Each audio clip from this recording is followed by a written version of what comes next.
percaya orang yang baik juga orang yang jahat kan gitu loh. Orang yang baik semua air berkat orang baik hanyut dia.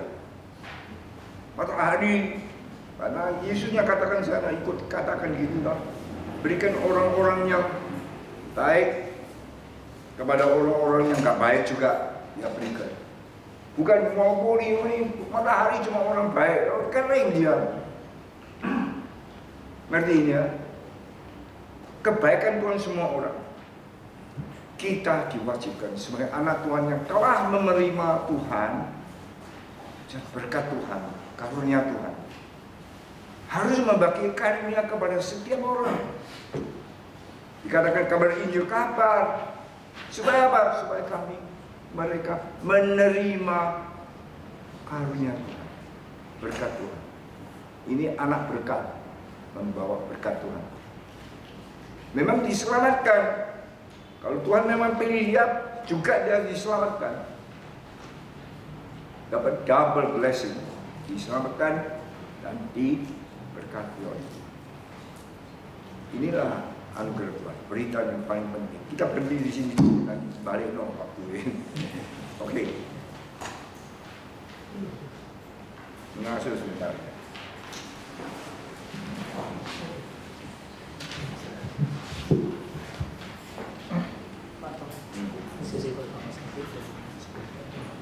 Oh, sebelum 45. Oh, nanti terus lagi. Oh, gitu. Jangan pecah. Saya lagi sudah excited. Oke. Oh ya, 1:15 ya, 45. Kira-kira mana setengah jam? Bisa. Kalau kita nanti setelah itu makan siang gitu ya. Jam 11. Break sebentar. Hah? Breaknya sebentar. Break baru makan siang. Oke. Yang paling penting cukup gitu lah ya. Nah, kita bicarakan gerakan Renaissance. Ada 3 gerakan sebenarnya yang mempengaruhi kebudayaan maupun di dalam peradaban manusia. Pertama kali yang menggoncangkan kebudayaan manusia dan peradaban yaitu gerakan Renaissance. Renaissance ini bahasa Perancis, yaitu pembaharuan. Bahasa Indonesia apa itu? Renaissance juga. Apa? Juga Renaissance. Di dalam Renaissance mereka melepaskan diri, membebaskan diri dari alam. Yang dahulunya gereja yang menguasai, khususnya di kebudayaan Barat. Apa-apa berpusat di dalam gereja yang dinamakan theocentrik atau ecclesiastical centric, berpusat di dalam gereja. Gereja bekerja berat sehingga mengkristenkan banyak orang, khususnya di Eropa, membawa berkat sekali. Tapi karena sudah semua diberkati, mereka melupakan atau kesel pada pemusatan pemikiran apa di dalam gereja, dan gereja kurang yakin akan tugasnya atau salah mengerti akan tugas mereka.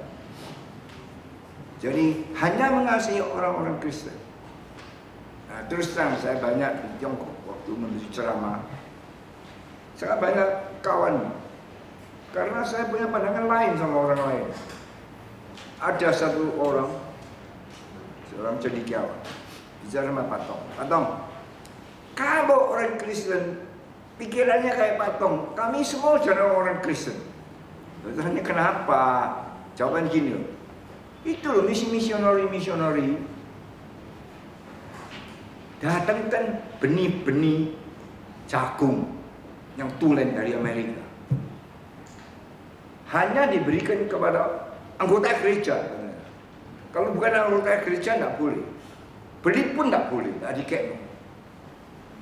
Perhatikan.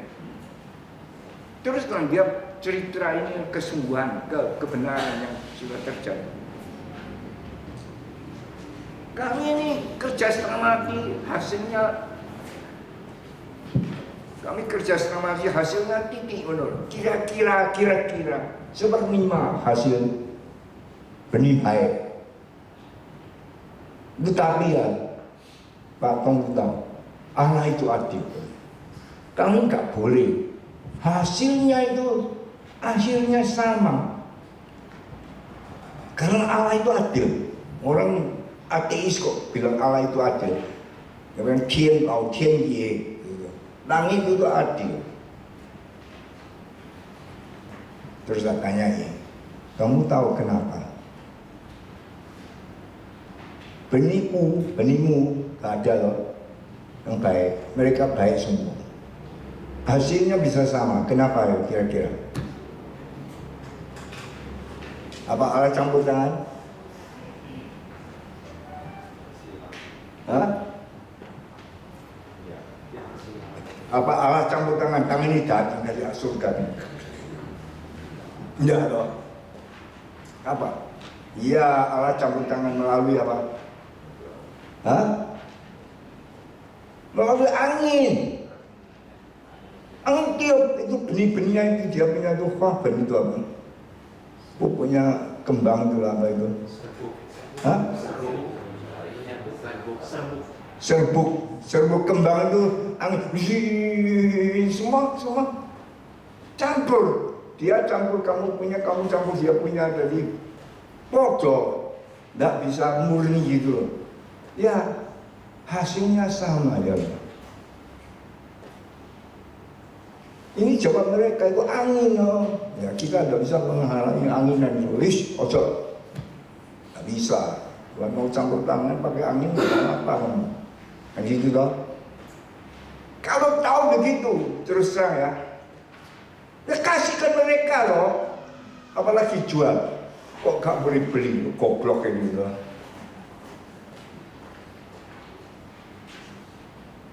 Jadi bisa semua baik 5 kali. Sekarang campur dia sebenarnya 1/5. Sekarang kira-kira semua sama, pukul rata semua.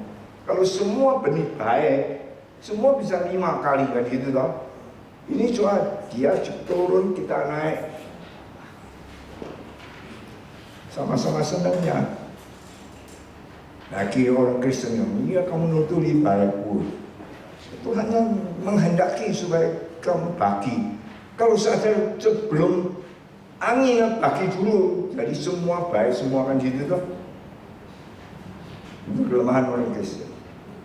Tidak mengerti kebaikan Tuhan.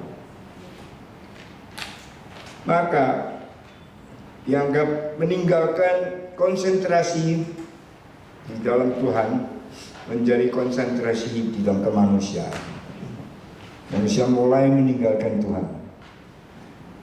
Orang Kristen juga mulai meninggalkan Tuhan.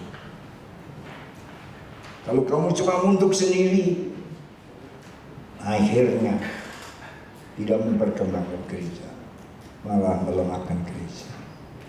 Mereka tidak datang, kita malah pergi. Sayang sekali. Karena kedua, di dalam enlightenment, pencerahan, zaman pencerahan. Pada zaman itu sebenarnya menegaskan akan rasionalisasi manusia, pikiran manusia yang paling penting, masuk akal, berakal dan masuk akal.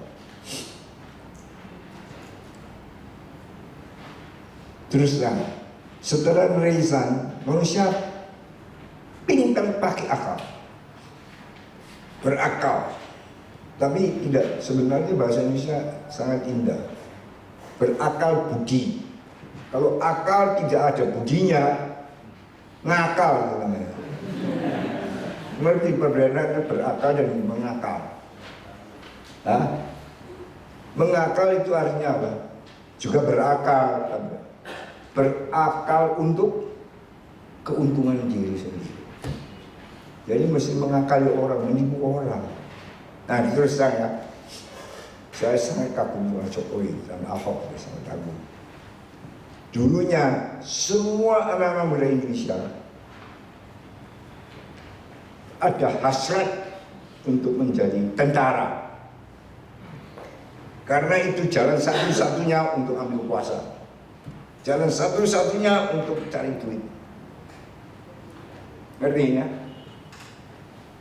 Dari presiden, wakil,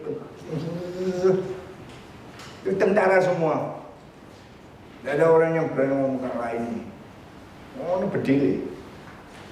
Semua pegang selamatan, pegang apa-apa. Setelah Jokowi jadi presiden. Ini selidiki luar negeri laporan. Semua pemuda gak ada aspirasi menjadi tentara. Ya Allah. Tidak mau. Semua mulai suka masuk politik, masuk bisnis, apa aja. Karena belum tentu korupsi baru bisa untung. Korupsi malah bisa untung, tapi bahaya deg-degan lah, hatinya deg-degan kemarin ini. KPK datang mati, ya toh. Ada sih berani mati, gak apa-apa. Ini gak berani mati, kalau dia berani mati, istrinya, anaknya juga mau. Menurun toh. Aspirasi penduduk Indonesia tidak menginginkan kekuasaan. Itu satu yang baik sekali. Dan sangat bersyukur. Tidak mengakali, tidak usah mengakali, baru bisa untung. Kamu jujur juga bisa untung kok. Asal mau kerja di Indonesia paling aneh. Yang kok mulai berosot. Kalau tidak ada hubungan tidak bisa cuan. Mesti pakai. Ya korupsi yang naik. Sekarang paling korupsi itu bukan di Indonesia, di Tiongkok. Saya baru dapat informasi, Xi Jinping ya, ternama, didukung sama semua orang karena dia bersih. Saya baru dapat informasi, adiknya itu ya, dan tajiknya itu, aduh korupsi bukan main. Sekarang Amerika dan mana-mana itu ya, membongkar karena lagi perang dagang sama Amerika dan sebagainya, ngomongnya kasar-kasar semua, dibongkar semua. Semua yang punya uang di Amerika, di Switzerland, di 6 tempat, termasuk Indonesia. Dan ada orang yang taruh uang di Indonesia, di Singapura, di Hong Kong, di Australia, di Switzerland, dan di kota-kota luar pantai ya, di mana ini Amerika Tengah, Carmen, Sita, Country gitu. Buka, karena di sana dia nggak mau ngurus, pokoknya lu misalnya ambil pajaknya berapa itu cukup. Nggak usah lapor, nggak usah apa, nggak usah bayar tax dan sebagainya. Semua dibongkar kabel saya ini. Nah, Xi Jinping waduh ketemu semua, ketemu.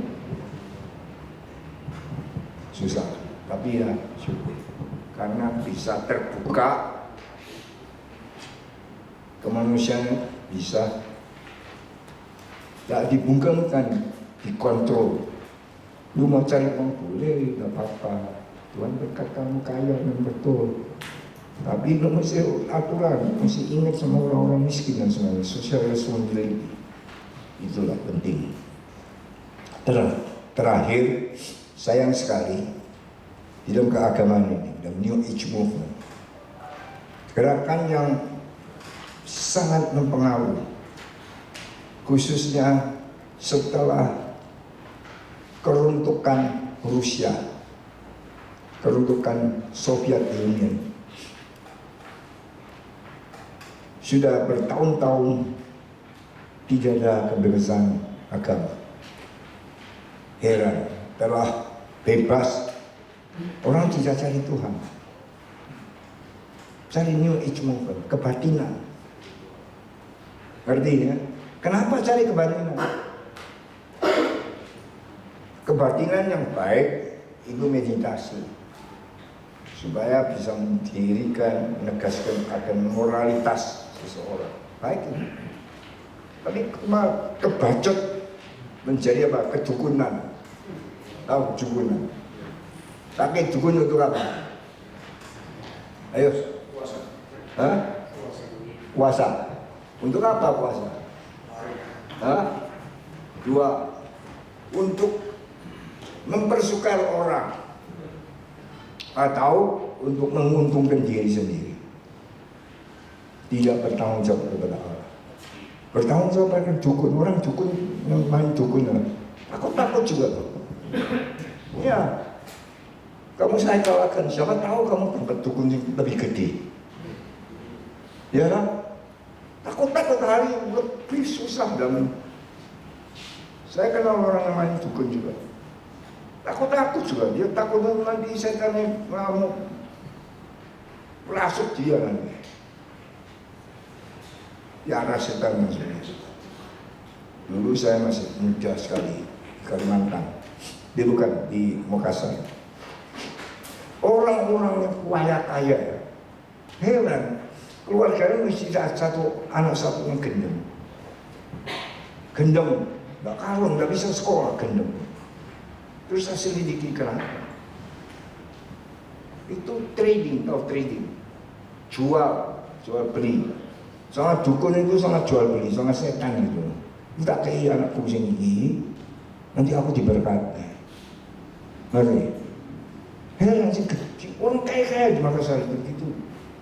Tahu itu ada satu perempuan atau laki gendeng-gendeng misalnya ini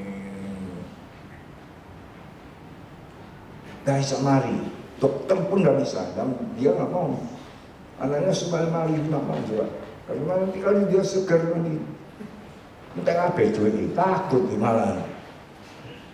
Yang paling sama anaknya nggak ngerti, nggak apa-apa kan sama, mamanya sing sama. Kenapa? Tidak mau Tuhan. Kalau kamu tidak mau Tuhan, kalau mau Tuhan susah, mesti mereka salibkan gitu toh. Aduh, kayak susah. Salib tak kasih tahu, memang susah. Tapi itu mulia sekali. Di dalam kebenaran, banyak orang Kristen yang menantang karismatik. Karena dia mempunyai pendapat asal jadi anak-anak Tuhan kamu akan kaya, Tuhanmu akan didengar. Terus saya pernah satu kali datang, ada satu gerakan di Surabaya. Kamu atas nama Tuhan letakkan tanganmu kepada apa saja, berdoa kamu nanti akan diberi. Nah, aku naik motor di mobil. Iwan di gereja, takut tau. Orang mau pegang-pegang gak boleh. Nanti dia umpan tangan di mobil saya, nanti punya dia ngomongnya. Mungkin enggak? Asal kamu punya iman, ada kemungkinan. Kamu kerja lah, tapi salah. Iman tanpa firman Tuhan itu impian. Harus baca Alkitab dan sungguh-sungguh mengenal firman Tuhan. Dalam New Age Movement itu menegaskan akan manusia. Sorry homo, cuma manusia yang paling penting. Homo mensura, perasaan manusia, pertimbangan manusia yang menetapkan segala sesuatu harga. Itu adalah bertentangan dengan Allah. Allah berkata kepada Adam dan Eva, apa buah-buah apapun boleh makan, cuma ini jangan makan. Iblis berkata, apakah memang Allah bilang begitu? Kalau kamu makan, kamu akan lebih tenang, lebih jelas. Sebenarnya makna arti itu adalah kamu mau menetapkan standar untuk penetapan harga atau nilai. Apakah menurut firman Allah, kehendak Allah, atau kemauanmu? Buat apa kamu diatur-aturin Tuhan? Apakah memang peraturan Tuhan absolut? Cuma orang-orang yang perlu. Kamu nggak perlu, kamu nggak menetapkan, kamu yang mentuhankan Tuhan. Itu New Age Movement. Meyakini akan kemanusiaannya itu lebih besar daripada ketuhanan saya. Kalau kamu sebagai manusia ciptaan Allah, step over, arti bahasa Indonesia ini, kalau kamu bertindak di luar kehendak Allah, kamu tidak akan menjadi Allah. Kamu akan menjadi iblis atau binatang. Nah, mau diatur, itulah akibatnya. Usaha menegaskan keilahian manusia. Soli homo, homo mensura, manusia yang mengukur segala sesuatu. Pengukuran manusia menjadi mutlak, tidak perlu pengukuran Allah. Itu gejala-gejala yang sayang sekali. Secara perkembangan agama atau gereja menghadapi tantangan-tantangan dalam gerakan-gerakan itu,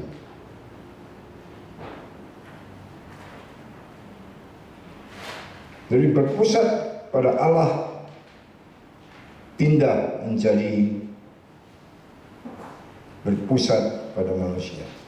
Segala sesuatu hasil jeripaya asal bisa dipusatkan kepada Allah atau kepada manusia. Itu yang menetapkan nilai hidupmu. Sayang sekali orang Kristen kalau dia ke gereja hanya memikirkan doanya, kamu ukur sendiri. Tuhan berkatilah saya, berkatilah anak saya. Apa yang gak lepas dari saya? Saya itu manusia yang menjadi pusatnya. Terus kasihanlah negara saya, usaha saya. Kalau Tuhan menghendaki kamu kaya atau sangat dicukupi, doalah untuk usaha semua, bukan saya. Kalau kamu paling baik semuanya kiri, miskin sekali, tidak ada orang beli dari kamu. Kamu jadi kiri juga. Maka orang mau rampas dari kamu. Itulah kejadian yang sayang sekali. Memusatkan kepentingan diri sendiri melampaui kepentingan orang lain. Berpusat kepada iman. Sekarang kita berpusatkan kepada pekerjaan. Kamu harus beriman, Tuhan mengharapkan. Tapi iman itu apa? Impian. Kamu boleh mimpi. Bisa buat mimpi enggak? Bisa. Pasti orang gendeng. Mikirin terus. Ini mimpi apa? Enggak bisa mimpi, enggak bisa tidur malah. Ya lah. Kalau Tuhan mau kirim mimpi, gampang. Kalau tidur kirim mimpi. Nah tidur kalau dia kirim mimpi, kamu juga mendadak sadar gitu ya. Insight. Itulah penting sekali. Jangan hanya memikirkan, mengirakan dengan apa yang kamu lakukan, kamu akan beroleh. Kalau kamu mau punya anak, harus menikah dulu. Kalau gitu, menikah aja, nanti pasti punya anak. Belum tentu. Saya ketemu satu orang Kristen namanya, Narai. Nggak mau menikah. Waya sekali. Kakaknya itu nggak mau menikah, akhirnya ketemu sama seorang perempuan. Dia sudah tahan uang banyak sekali. Tahan sampai 65 umurnya. Terus dirayu sama seorang perempuan, sekretarisnya dan sebagainya. Akhirnya nggak tahan menikah 3 tahun lagi mati. Duitnya diambil sama istrinya, kawin lagi. Nah adiknya lihat lagi, aku nggak mau kawin, gitu lah. Terus bilang sama saya marahin. Ini orang sudah tua, nggak takut dimarahin. Marahin orang biasanya, orang tua tanya marah-marah. Kamu ini gimana? Kok nggak kawin? Sudah 75 lah kawin. Tahu nggak? Saya tahu karena contoh kakaknya itu menakutkan yang gitu lah. Karena saya tegur, Dia bilang, ya Pak Tom, saya dengar aja, kamu carikan, jodohin.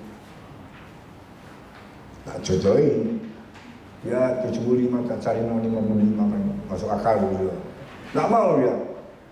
Maju Pak. Mesti punya keturunan yang baik, yang bahasa Chinese itu godly, 敬虔的后裔. Supaya anak bisa menjadi orang yang godly, bahasa Indonesia ibadah, nanti harus ibadah. Terus saya bilang, kamu mau gimana? Ya kira-kira 20-an gitu.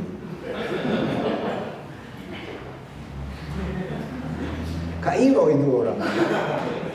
Masa 75 mau cari istri yang 25 itu. Iya, baru nanti punya keturunan yang ibadah, yang rohaniawan kayak gitu.